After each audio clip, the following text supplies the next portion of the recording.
Samajwadi party से पहली बार ticket शायद राजा भैया ने आपको दिलवाया। हाँ बिल्कुल, मुझे राजा भैया अक्षय प्रताप जी के समर्थन से और राजा भैया के आशीर्वाद से मुझे टिकट मिला। मुझे अखिलेश यादव जी टिकट नहीं देना चाहते थे। उस समय अब आप कह रहे हैं कि सनातन विरोधी समाजवादी पार्टी, उस समय आप भी समाजवादी पार्टी में थे, इतनी देर में क्यों आप जाए? जिंदा हो तो जिंदा नजर आना चाहिए, अगर सच नहीं बोल सकते तो मर जाना चाहिए। राष्ट्रीय अध्यक्ष जी हमारे पूर्व श्री अखिलेश यादव जी सदन में ये कहते हैं कि अगर मेरी सुरक्षा हटा ली जाए तो जनता हमको मार डालेगी। राकेश प्रताप सिंह को ऐसा कोई खतरा नहीं है। आपको पार्टी से निकाला गया था, आपने गाड़ियों का काफिला निकाला, क्या दर्शाना चाह रहे थे आप? नहीं, समाजवादी पार्टी के सारे कार्यकर्ता नेता मर गए थे क्या जो राज्यसभा नहीं जा सकते थे?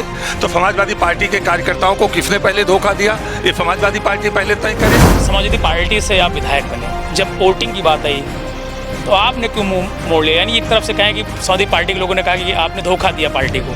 कि जब राष्ट्रीय अध्यक्ष की कुर्सी अपने ही पिता से श्री अखिलेश यादव ने छीना और जब मलाईदार विभाग शिवपाल यादव जी के पास था और उससे पदों से बर्खास्त करते हुए उन विभागों को अपने पास अखिलेश यादव ने लिया, तो वो गद्दारी की श्रेणी में आता है कि नहीं आता है? समाजवादी पार्टी के उन वफादार लोग इसको बताने का काम करें। समाजवादी पार्टी के लोग गद्दार कह रहे हैं कि उन्होंने गद्दारी की पार्टी के साथ। वैसे आज तो गर्मी ज़्यादा है, लेकिन इस समय उत्तर प्रदेश में राजनीतिक गर्मी कुछ ज़्यादा ही बढ़ गई है।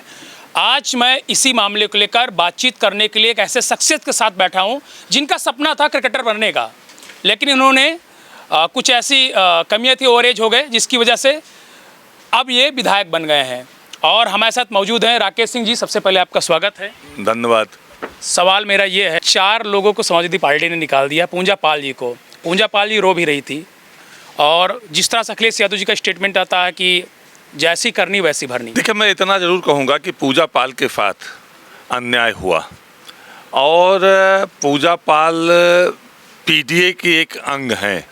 अखिलेश यादव जी लगातार पीडीए की बात करते हैं, और पूजा पाल अति पिछड़ी जाति की विधवा महिला हैं, पाल समाज से आती हैं, और उनके साथ पहले भी बहुत अन्याय हुआ था।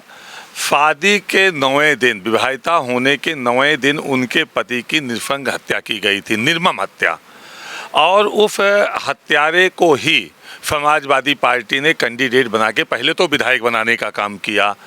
उसके बाद लगातार महिमा मंडित करती रही। पूजा पाल का केवल दोष इतना है कि जब वर्तमान सरकार में उसके पति द्वारा हुई घटना में न्याय मिला और उन हत्यारों को सजा मिली, तो उसको खड़ा होकर सदन में पूजा पाल ने बयान दे दिया और उसको खिलाफ उसको पार्टी से निकाल दिया गया। तो मुझे इसमें कोई आपत्ति नहीं है। आपकी मल्टीनेशनल प्राइवेट लिमिटेड कंपनी है और आप पीडीए की बात करते हो, तो मैं जानता हूं कि आपका पीडीए परिवार डेवलपमेंट अथॉरिटी है, लेकिन क्या कारण है कि पूजा पाल को आपने फुफरी लिखा? आपको पता नहीं था क्या कि उसकी शादी हुई थी जब उसके पति की हत्या हुई? तो आपको पता नहीं कि क्या जो विवाहिता महिला होती हैं उनके आगे श्रीमती लिखा जाता है? आप सबसे बड़े ज्ञानी बनते हो, आप उत्तर प्रदेश के पूर्व मुख्यमंत्री रहे हो, आप एक बड़े दल के राष्ट्रीय अध्यक्ष हो, आप मुख्यमंत्री, वर्तमान मुख्यमंत्री पे उनके ज्ञान पे लगातार प्रश्न चिन्ह उठाते रहते हो, लेकिन आपको इतना भी ज्ञान नहीं है कि शादी के बाद चाहे वो विधवा हो या दूसरी शादी कर लिया हो, उसके आगे श्रीमती ही लिखा जाएगा, फुफरी नहीं लिखा जाएगा। तो आपने कैसे, क्या आप इतना गुस्से में आ गए कि आपके राजनीतिक भाईजान का नाम ले लिया पूजा पाल ने? इससे आप इतने क्रोधित हो गए कि आप फुफरी और श्रीमती का अंतर नहीं जान पाए और आपने दस्तखत कर दिया, आंख मूंद के? आपका हाथ नहीं कांपा दस्तखत करते समय? पीडीए का अंग मना मानने पे पूजा पाल मजबूर हो गए आप। तो मेरा विरोध केवल इस बात को लेकर। समाजवादी पार्टी के लोग गद्दार कह रहे हैं कि उन्होंने गद्दारी की पार्टी के साथ। मैं केवल ये जानना चाहता हूँ समाजवादी पार्टी के उन महान वफादार लोगों से कि जब राष्ट्रीय अध्यक्ष की कुर्सी अपने ही पिता से श्री अखिलेश यादव ने छीना और जब मलाईदार विभाग शिवपाल यादव जी के पास था और उससे पदों से बर्खास्त करते हुए उन विभागों को अपने पास अखिलेश यादव ने लिया, तो वो गद्दारी की श्रेणी में आता है कि नहीं आता है? समाजवादी पार्टी के उन वफादार लोग इसको बताने का काम करें।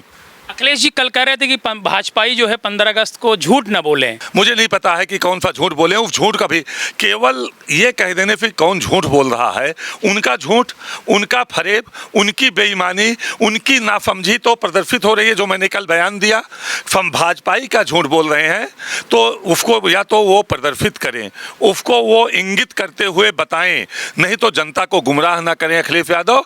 और अगर भाजपाई जवाब कोई झूठ बोल रहे हैं तो भाजपा का कोई प्रवक्ता इसका जवाब देगा। लेकिन मैं जो कह रहा हूं, पूजा पाल के साथ जो अन्याय हुआ है उसका मैं जवाब दे रहा हूं। समाजवादी पार्टी से आप विधायक बने, जब वोटिंग की बात आई तो आपने क्यों मुंह मोड़ लिया? यानी एक तरफ से कहें कि समाजवादी पार्टी के लोगों ने कहा कि आपने धोखा दिया पार्टी को। समाजवादी पार्टी को पहले हमारे समाजवादी पार्टी के नेतृत्व ने धोखा दिया। कहाँ से लाके कैंडिडेट बना दिया आलोक रंजन से? वो समाजवादी पार्टी के थे क्या? समाजवादी पार्टी के सारे कार्यकर्ता नेता मर गए थे क्या जो राज्यसभा नहीं जा सकते थे? तो समाजवादी पार्टी के कार्यकर्ताओं को किसने पहले धोखा दिया? ये समाजवादी पार्टी पहले तय करे। हम समाजवादी पार्टी के आदमी को वोट देंगे कि किसी को लाके समाजवादी पार्टी बिठा देगी उसको वोट देंगे? बीजेपी में ऐसा नहीं होता है। मैं बीजेपी वाले जवाब देंगे इसका।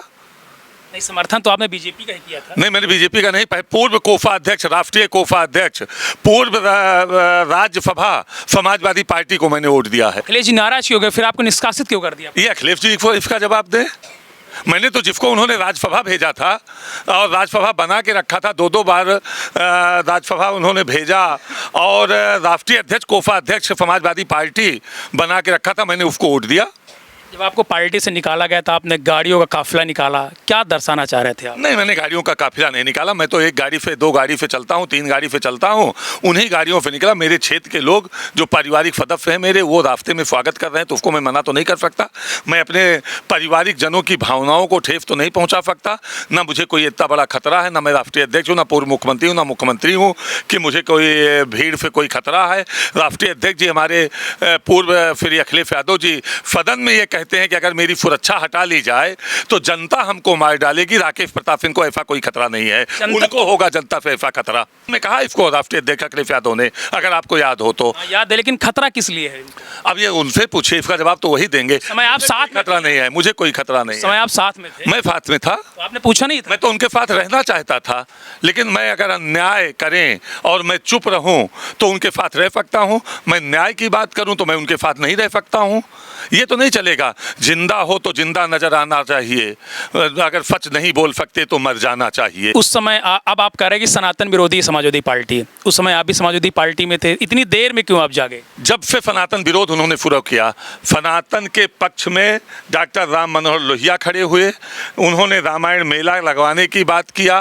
भीमराव अंबेडकर जी ने, आप संविधान उठा के देख लीजिए, राम दरबार से लेके कृष्ण जी की मूर्ति से लेके बुद्ध जी की मूर्ति तक, वो सारे संविधान में सबकी प्रतिमाओं को लगाया गया है। जब से रामचरितमानस को जलवाया और फड़वाया गया है तब से मेरी बगावत शुरू हुई है। उसके पहले तो सब ठीक ही था। जब से माननीय नेता, स्वर्गीय नेताजी से कुर्सी छीनी गई, जब से शिवपाल जी को बौना किया गया, उनके अधिकार छीना गया, तब से समाजवादी पार्टी की स्थिति हुई है। क्रिकेटर बनना चाह रहे थे आप? हाँ, मैं क्रिकेट का अच्छा प्लेयर था, लेकिन सब ऊपर वाले ने तय किया है कि अब बहुत लोग चाहते हैं कि मैं विधायक ना रहूं, लेकिन क्या वो तय कर पाएंगे कि ये जो जनता बैठी है ये तय करेगी कि मैं विधायक रहूंगा कि नहीं रहूंगा? उनके तय करने से क्या होगा? वो तो चाहते हैं कि मैं धरती पर ना रहूं, तो उनके तय करने से होगा, वो ऊपर वाला तय करेगा। समाजवादी पार्टी से पहली बार टिकट शायद राजा भैया ने आपको दिलवाया? हाँ बिल्कुल, मुझे राजा भैया, अक्षय प्रताप जी के समर्थन से और राजा भैया के आशीर्वाद से मुझे टिकट मिला। मुझे अखिलेश यादव जी टिकट नहीं देना चाहते थे और गौरीगंज के कुछ विरोधी लोगों ने हंटर चलेगा, कोर्रा चलेगा, कुंडा भदरी बेंती बन जाएगा, ऐसा अफवाह फैलाई थी। उसके बाद भी ये गौरीगंज की महान पूजनीय जनता ने मुझे सदन में भेजने का काम किया, मात्र 503 वोटों से। लेकिन अपनी मेहनत से, अपने पारिवारिक जनों के, अपने कार्यकर्ताओं की मेहनत से उस 44,000 वोट को 80,000 वोट, 78,000 वोटों में परिवर्तित करते हुए जब 242 से 47 सीट पे समाजवादी पार्टी सिमट गई, तब 26,500 से जो जीत कर सदन में गया और वो कोई दूसरा नहीं, यही लोगों ने भेजा, जब बड़े बड़े कैबिनेट मंत्री समाजवादी पार्टी के हार गए। बचपन से या बचपन से ही बागी था। मेरा परिवार पूरा कांग्रेसी था, तो मैंने बगावत किया, मैं सपा की तरफ गया। जब और आपको बताऊं, मैं समाजवादी पार्टी में तब नहीं गया जब लोग मंत्री बनने के लिए, निगम पाने के लिए जाते हैं। जब मायावती का फोटा लोटा और पोटा चल रहा था तब मैं बसपा की फदफ्ता लिया था। मैं कोई समाजवादी पार्टी की सरकार थी तब मैं समाजवादी पार्टी की फदफ्ता नहीं लिया था। बसपा की सरकार में मैं समाजवादी पार्टी की फदफ्ता लिया था। जब लोग दोपहरों की छतें पर सोते थे और पुलिस कब उठा ले जाएगी इसका लोगों को भरोसा नहीं होता था, तब समाजवादी पार्टी की फदफ्ता लिया था। गौरीगंज विधायक अमेठी से राकेश सिंह जी थे, जिससे हमने खास बातचीत की और उन्होंने बेबाक अंदाज में सभी सवालों का जवाब अपने अंदाज में दिया।